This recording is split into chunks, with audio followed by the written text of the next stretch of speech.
निर्धार ग्रामीण विकासाचा या कार्यक्रमामध्ये सगळ्यांचं मनपूर्वक स्वागत करते. मी डॉक्टर मृण्मयी भजक. 60% अधिक भारत हा खेड्यात वसलेला आहे आणि म्हणूनच खेड्यांचा आणि गावांचा विकास होणं अतिशय गरजेचं आहे. आपल्या देशाच्या उन्नतीच्या दृष्टीने हे अतिशय महत्त्वपूर्ण आहे. ग्रामविकास विभागाच्या वेगवेगळ्या योजना ह्यासाठी कार्यरत आहेत. त्या नक्की कोणत्या योजना आहेत आणि विशेषतः गेल्या 2 वर्षामध्ये महाराष्ट्र राज्याच्या ग्रामविकास विभागाने काय काय काम केलेलं आहे हे आज आपण जाणून घेणार आहोत. आणि यासाठी आज या विभागातील मंडळी आज आपल्याबरोबर आहेत. त्यांचं स्वागत करूया. आज आपल्याबरोबर आहेत परमेश्वर राऊत सर, अतिरिक्त संचालक उमेद म्हणजेच ग्रामीण जीवनोन्नती अभियान. सर, आपलं मनापासून स्वागत करते कार्यक्रमामध्ये. आज आपल्याबरोबर आहेत विक्रांत बगाडे, मुख्य कार्यपालन अधिकारी, दीनदयाळ उपाध्याय ग्रामीण कौशल्य योजना. तसंच आज आपल्याबरोबर आहेत डॉक्टर राजाराम दिघे, संचालक ग्रामीण गृहनिर्माण योजना महाराष्ट्र राज्य.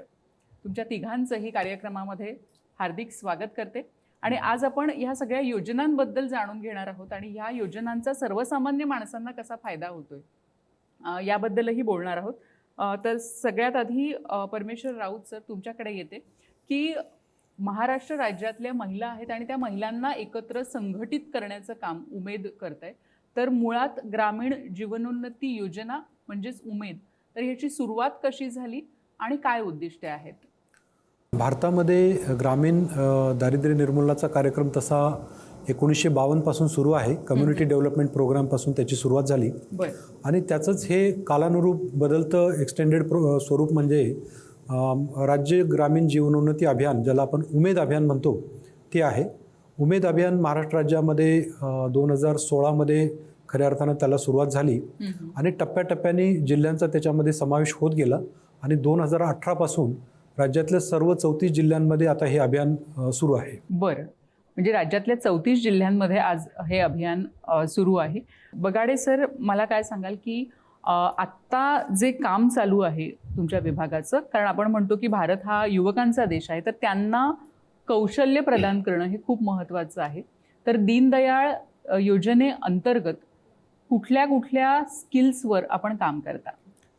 मुळात दीनदयाळ उपाध्याय ग्रामीण कौशल्य योजना ही जी आहे ती 18 ते 35 वयोगटातल्या युवकांसाठी, युवतींसाठी आहे ग्रामीण भागातल्या. ह्याच्यातला मूळ गाभा हा आहे की हे युवक ग्रामीण भागातले असणं अपेक्षित आहे. आणि ह्याच्यात जवळजवळ 250 वेगवेगळ्या प्रकारचे स्किल डेव्हलपमेंटचे प्रोग्राम आपण राबवतो. त्यात मग उदाहरणार्थ हॉटेल मॅनेजमेंट सारखे असतील किंवा मग फिटर टर्नर सारखे असतील की जे सेमी स्किल्स आहेत. आणि मग ज्याच्यात आपण 3 महिने, 6 महिने, 9 महिने, 12 महिने अशा पद्धतीचे आपण ट्रेनिंग प्रोग्राम राबवतो. आणि मग ते ट्रेनिंग प्रोग्राम राबवल्यानंतर त्या मुलाला किंवा त्या मुलीला, युवकाला किंवा युवतीला आपण नोकरीची हमी देतो. तर अशा पद्धतीने जवळजवळ आत्ता आपल्याकडे 250 ते 250 हे स्किल डेव्हलपमेंटचे प्रोग्राम आहेत की जे नॅशनल स्किल डेव्हलपमेंट काउन्सिल मार्फत त्याचा आराखडा तयार केला जातो आणि त्याच्यानुसारच आपण हे प्रोग्राम राबवतो. नक्कीच. दिघे सर, आपण आता पाहिलं की महिलांचा विकास तसंच युवकांचा विकास आणि या सगळ्यांना एक कुटुंब जे असतं त्याला राहण्यासाठी एक महत्त्वाचं असतं ते म्हणजे घर. तर ग्रामीण भागातील लोकांसाठीची ही जी गृहनिर्माण योजना आहे, तर त्याबद्दल सांगा की कधीपासून योजना सुरू झाली आणि आत्ता सध्या कशी कार्यरत आहे? महाराष्ट्र राज्यामध्ये ग्रामीण भागामध्ये जे लोक राहतात, विशेषतः जे लोक बेघर आहेत किंवा कच्चे घरात ते राहतात, अशा लोकांसाठी गेल्या अनेक वर्षांपासून केंद्र सरकार असेल, राज्य सरकार असेल, अनेक योजना राबवत आहे.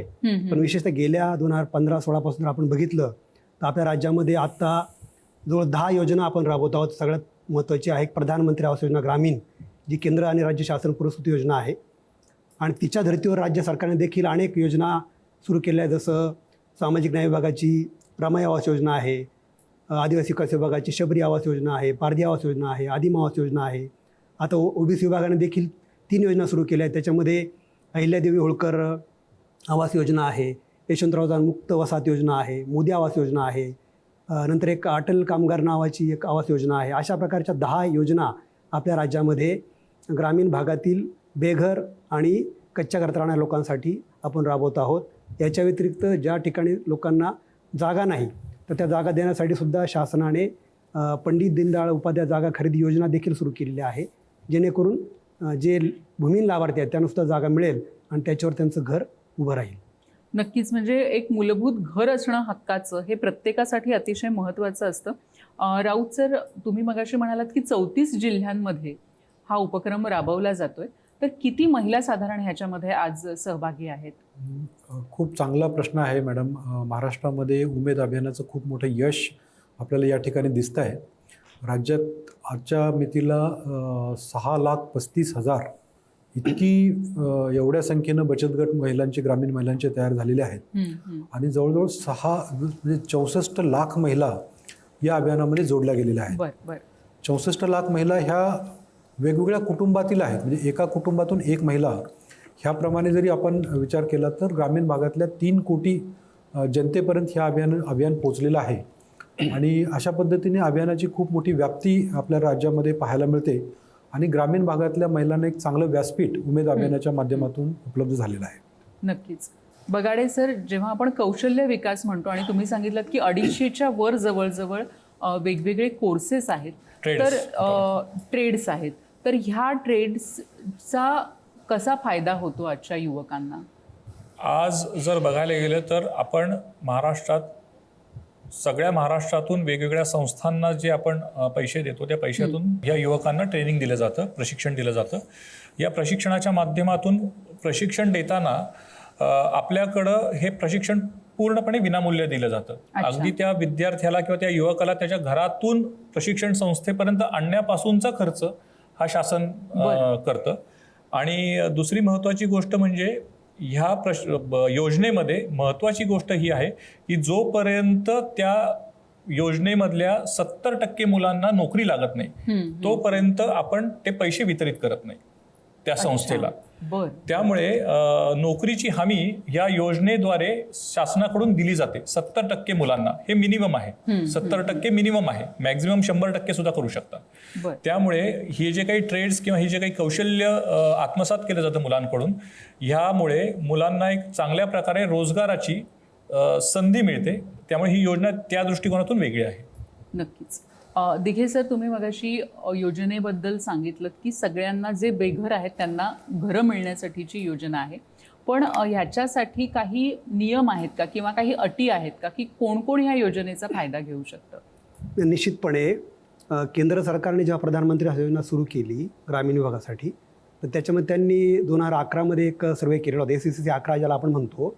तर त्या सर्वेच्या माध्यमातून ज्या लोकांकडे घरे नाहीत किंवा यांची कच्ची घरे आहेत अशा लोकांची यादी तयार केली गेली आणि मग त्या यादीमध्ये प्रायोरिटी सेट केली गेली. त्याप्रमाणे दरवर्षी जे टार्गेट्स आपल्याला केंद्र सरकारने दिले त्याप्रमाणे त्या टार्गेटचे साध्य जे आहे आपण त्या यादीद्वारे करत गेलो आणि ती यादी संपल्यानंतर परत 2018मध्ये केंद्र सरकार सूचनानुसार परत एक आवास प्लस नावाचा सर्वे करण्यात आला, ज्याच्यामध्ये ज्या लोकांकडे घरे नाही आहेत किंवा ज्यांची कच्ची घरे आहेत तर त्यांची नावे त्यात घेण्यात आली आणि मग परत त्यांची एक प्रायोरिटी लिस्ट आपण ज्याला म्हणतो कायमस्वरूपी प्रत्यक्ष यादी तयार करण्यात आली.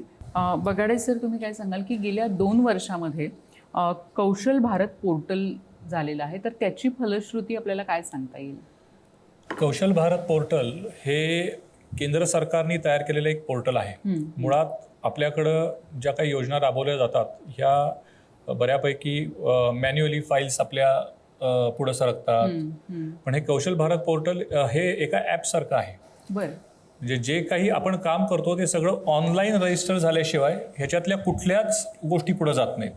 म्हणजे अगदी छोट्या छोट्या गोष्टी असतात की आपलं एखादं जर प्रशिक्षण केंद्र आपल्याला सुरू करायचं असेल तर त्याच्यात एक DDR नावाचा प्रकार असतो. DDR म्हणजे due diligence report. Due diligence म्हणजे काय, तर ते केंद्र सुव्यवस्थित आहे की नाही, ज्या काही योजनेच्या SOPs आहेत त्या SOPनुसार ते केंद्र सेटअप झालं आहे की नाही. तर हे सेटअप झालं आहे की नाही हे सुद्धा आपण आत्ता त्या पोर्टलवर पाहू शकतो, बघू शकतो. आणि आज महाराष्ट्रात आपण ह्या सगळ्या ड्यू डिलिजन्स रिपोर्ट जो आहे तो ऑनलाईन करतो. आणि जोपर्यंत हे सगळी आकडेवारी हे जे सगळं काम आहे ते त्या पोर्टलवर आपण रजिस्टर करत नाही तोपर्यंत इन्स्टॉलमेंट्स निघत नाहीत. तर ह्या पोर्टलमुळं एक पारदर्शकता निर्माण झाली आहे. हे पोर्टल सर्वसामान्य जनता सुद्धा बघू शकते पूर्णपणे. आणि त्यामुळे आत्ता या योजनेत कशा पद्धतीने काम चालू आहे या पोर्टलवर हे आपण पूर्णपणे पारदर्शकपणे बघू शकतो. आणि ह्याच्यात एक प्रकारे केंद्र सरकारने या पोर्टलद्वारे एक सरलता आणण्याचा प्रयत्न केलेला आहे. बरं. दिघे सर, जी गृहनिर्माण योजना आहे ग्रामीण लोकांसाठी, बेघर लोकांसाठी तुम्ही सांगितलं, तर आतापर्यंत किती लोकांना त्याचा लाभ झालेला आहे? आत्तापर्यंत मी मगाशी उल्लेख केल्याप्रमाणे ज्या 10 योजना आपण राबवत आहोत त्याच्यामध्ये आत्तापर्यंत 34 लाख हे सगळ्या प्रधानमंत्री आवास योजना, ग्रामीण आणि राज्य सरकारच्या विविध योजना जर विचार केला तर 34 लाख टार्गेट आपल्याला मिळालं होतं. त्याच्या अगेन्स्ट आत्तापर्यंत आपण 30 लाखपेक्षा जास्त लोकांना मंजुरी दिलेली आहे. आणि त्याच्या अगेन्स्ट आपण साधारणपणे 19 लाख घरे पूर्ण केलेली आहेत आणि 11 लाख घरे आता प्रगतीच्या विविध टप्प्यांवर आहेत. तर अशा प्रकारे म्हणजे फार मोठं काम आपल्या राज्यामध्ये उभं राहिलेलं आहे. आणि की पूर्वी 2015-16च्या अगोदर आपण चेकद्वारे त्या लाभार्थ्याला ते पेमेंट करत होतो, परंतु आता 2015-16पासून केंद्र सरकारने एक आवास सॉफ्ट नावाची एक सिस्टीम तयार केलेली आहे, ज्याच्याद्वारे हे सगळे लाभार्थी जे आहेत प्रधानमंत्री आवास योजना ग्रामीणचे, तर त्या लाभार्थ्यांना DBT डायरेक्ट बेनिफिट ट्रान्सफर त्या लाभार्थ्याच्या खात्यामध्येच डायरेक्ट त्या योजनेचे हप्ते जाऊन पडतात. आणि राज्य सरकारने ज्या योजना सुरू केलेल्या आहेत तर त्या प्रधानमंत्री आवास योजनेच्या धर्तीवरच असल्यामुळे त्याही योजना सगळ्या आवास सॉफ्टवेअर आपण मॅप केलेल्या आहेत. त्याही लाभार्थ्यांना आपण पूर्णपणे सिस्टमिक पैसे ट्रान्सफर ज्याला म्हणतो DBTद्वारेच आपण त्यांना पैसे देतो. बरं. राऊत सर, उमेद म्हणजेच ग्रामीण जीवनोन्नती अभियान, तर ह्यामध्ये तुम्ही म्हणालात की अनेक महिला समाविष्ट आहेत, अनेक बचत गटांची स्थापना झालेली आहे आणि काम देखील तुम्ही सांगितलं. तर महाराष्ट्राचा विचार करता आज काय उपलब्धी आहे याबद्दल काय प्रकाश टाकू शकाल? राज्यामध्ये आता पूर्वी सांगितल्याप्रमाणे जवळजवळ 6,35,000 बचत गट, त्यानंतर जवळजवळ 30,000 ग्रामसंघ आणि साधारणपणे 2,000 प्रभाग संघांची निर्मिती झालेली आहे. बरं. ह्याशिवाय ह्या महिलांचे आपण म्हणजे ज्या महिला बचत गटांमध्ये सहभागी आहेत अशा महिलांचे आपण उत्पादक गट देखील निर्माण करतो. आणि समान कमोडिटीमध्ये, समान व्यवसायामध्ये ज्या महिला समाविष्ट आहेत अशा 1-2 गावातल्या मिळून 15-20 महिला जर असतील तर त्यांचे देखील आपण उत्पादक गट तयार करतो. त्याशिवाय अलीकडं फार्मर प्रोड्युसर कंपनीज नावाचा एक खूप चांगला कन्सेप्ट सुरू आहे. तर त्यामध्ये देखील आपल्या उमेद अभियानाच्या महिला निश्चित मागे नाही आहेत. राज्यात जवळजवळ 400 अशा प्रकारच्या फार्मर प्रोड्युसर कंपनीज आपल्या उमेद अभियानातील महिलांच्या या उमेद अभियानाच्या मार्फत तयार झालेल्या आहेत. आणि या ठिकाणी मला सांगायला आनंद वाटतो की ह्या ग्रामीण भागातल्या आणि साधारणपणे वंचित आणि दुर्बल घटकातल्या महिला आता FPOच्या माध्यमातून कोट्यवधी रुपयांची उलाढाल करत आहेत. कोट्यवधी रुपयांचे व्यवसाय त्यांच्या आजमितीला राज्यामध्ये सुरू आहेत. तर ही अभियानाची उपलब्धी आहे.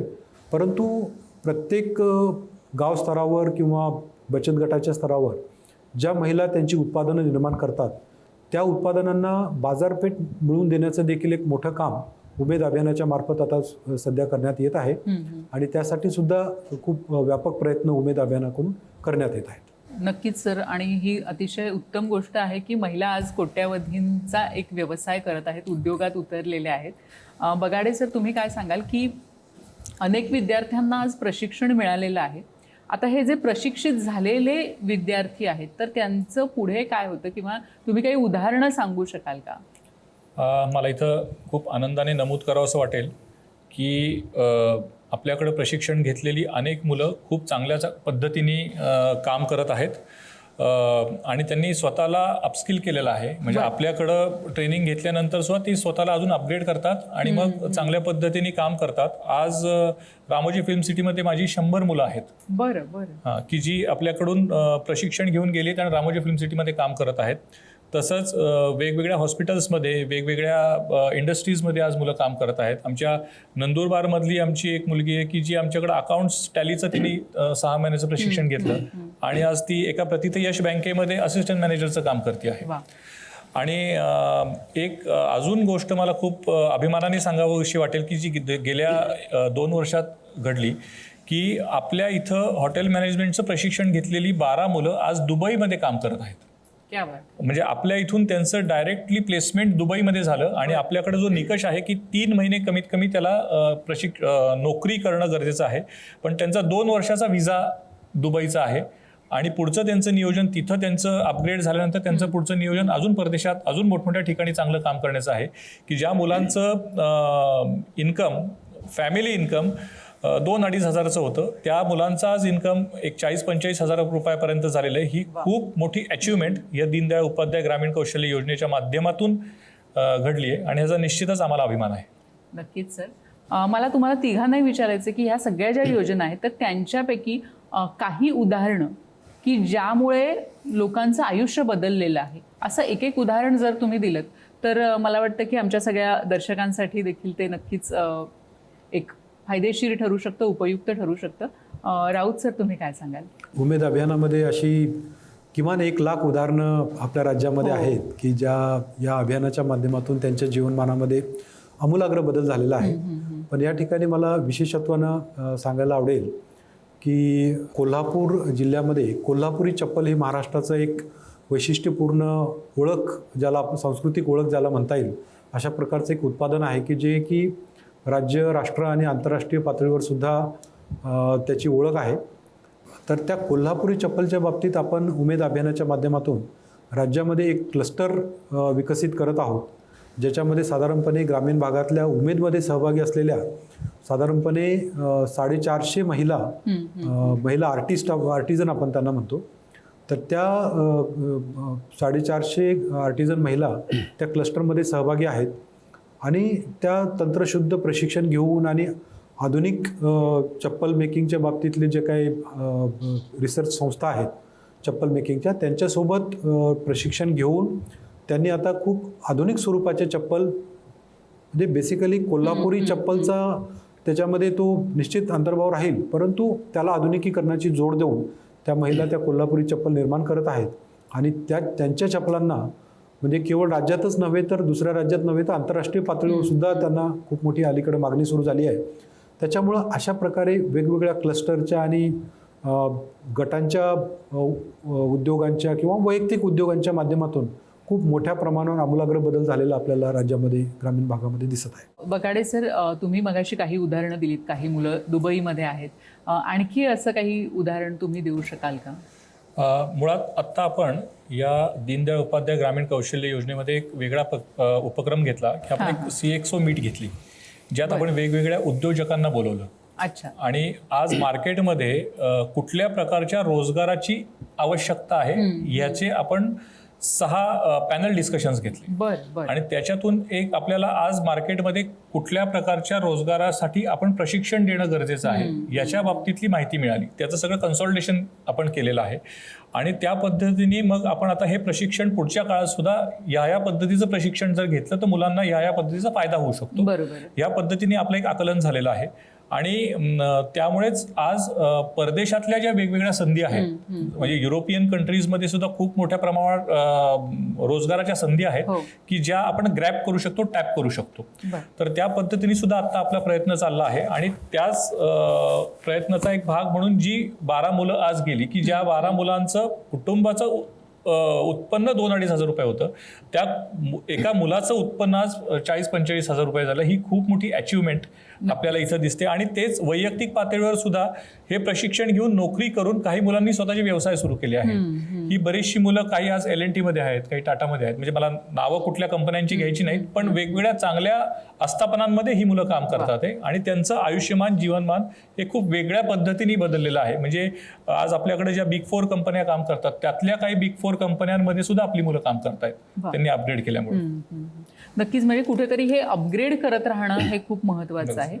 दिघे सर, तुम्ही काय सांगाल की प्रत्येकालाच म्हणजे प्रत्येक माणसाला आपलं स्वतःचं हक्काचं एक घर हवंच असतं आणि जेव्हा बेघर लोक स्वतःच्या घरात जातात तेव्हा त्यांच्यासाठी देखील तो एक खूप मोठा चांगला बदल असतो त्यांच्या जीवनमानामध्ये. तर एखादंच उदाहरण तुम्ही सांगू शकाल? नाही, मी ग्रामीण गृहनिर्माण सेक्टरमधील अनेक असंख्य उदाहरण मी देऊ शकतो आणि याच्यामध्ये आपण इंडिव्हिज्युअल घरे सुद्धा लाभार्थी बांधतात. एकच घर, मग अशी उल्लेख केल्याप्रमाणे बहुमजली इमारती बांधत आहेत, उल्लेख केल्याप्रमाणे हाऊसिंग कॉलनीज बांधत आहेत, अपार्टमेंट्स बांधत आहेत. अनेकाची उदाहरणं आपण देऊ शकतो. पण मला एक सांगायला पाहिजे की या सगळ्या योजनांच्याद्वारे लाभार्थ्यांना एक सपोर्ट दिला जातो की घर बांधण्यासाठी, म्हणजे त्या घराची संपूर्ण किंमत दिली जात नाही. जसं आपण प्लेन एरियामध्ये 1,20,000 रुपये त्याचं अनुदान मिळतं लाभार्थ्याला आणि डोंगराळ भागामध्ये 30 लाख मिळतं आणि याच्या व्यतिरिक्त MGNREGAचे त्याला 25,000 रुपये मिळतात, प्लस स्वच्छ भारत मिशनचे 12,000 मिळतात. तर अशा प्रकारे एक साधारण 1,50,000 1,60,000 एका लाभार्थ्याला मिळतात. पण याच्या पलीकडे जाऊन आपण महात्मा अभियानाच्या माध्यमातून सगळ्यांनी इन्व्हॉल्व करायचा प्रयत्न केला. मग NGO जसं रोटरी क्लब्स आहेत, लायन्स इंटरनॅशनल आहे किंवा कॉर्पोरेट्स आहेत. उदाहरण मला द्यायचं झालं तर पालघर जिल्ह्यामध्ये वाडा तालुक्यामध्ये तिथे 50 लाभार्थ्यांना त्या NGOने सपोर्ट केला आणि त्या लाभार्थ्यांची जर घरं आपण बघितली तर म्हणजे व्हॅल्यू ॲडिशन कसं असावं, म्हणजे शासनाची किमान 1-1.5 लाखामध्ये व्हॅल्यू ॲडिशन कसं करून त्यांनी घर केलेलं आहे, त्याचे फ्लोरिंग कसं केलेलं आहे, त्याला टायलिंग कसं केलेलं आहे, कलरिंग कसं केलेलं आहे, इलेक्ट्रिफिकेशन कसं केलेलं आहे. तर निश्चितपणे आपण म्हणजे आनंद व्यक्त होतो, लाभार्थ्यांना व्यक्त करतात की आमची घरं एवढं सुंदर झालेली आहेत. आणि याच्या व्यतिरिक्त लाभार्थ्याचं जीवनमान उंचवण्यासाठी घरांच्यामध्ये जो व्यक्ती राहते, कुटुंब राहते, तर त्याच्यासाठी ज्या मगाशी मी उल्लेख केला की कृती संगम आपण ज्याला म्हणतो, योजनांचा कृती संगम जर केला तर काय त्यांचं लाईफ कसं बदलू शकतं.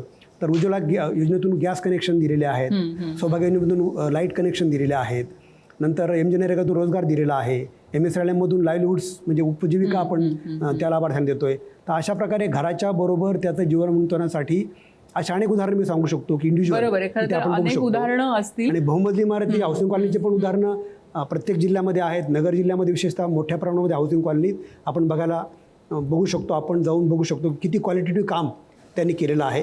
नक्कीच सर, तुम्ही तिघांनीही वेगवेगळ्या योजनांची माहिती आज आम्हाला दिलेली आहे, आमच्या दर्शकांना दिलेली आहे. पण मंडळी, ग्रामविकास विभागाच्या ह्याच्या शिवायही आणखी योजना आहेत. पंतप्रधान ग्राम सडक योजना आहे, मुख्यमंत्री ग्राम सडक योजना आहे. याशिवाय ग्रामीण भागातील लोकांसाठी त्यांच्या सर्वांगीण विकासासाठी अनेक योजना आहेत आणि ह्याही योजनांच्या मार्फत काय काय उपक्रम चालतात हे आपण जाणून घेणार आहोत पुढच्या भागामध्ये. आणि राऊत सर, दिघे सर, बगाडे सर, तुम्ही तिघेही आज इथे आलात आणि उत्तम माहिती आमच्या दर्शकांपर्यंत पोहोचवली. त्याबद्दल आपल्या सगळ्यांचे मी अगदी मनापासून आभार मानते. नमस्कार, धन्यवाद. धन्यवाद.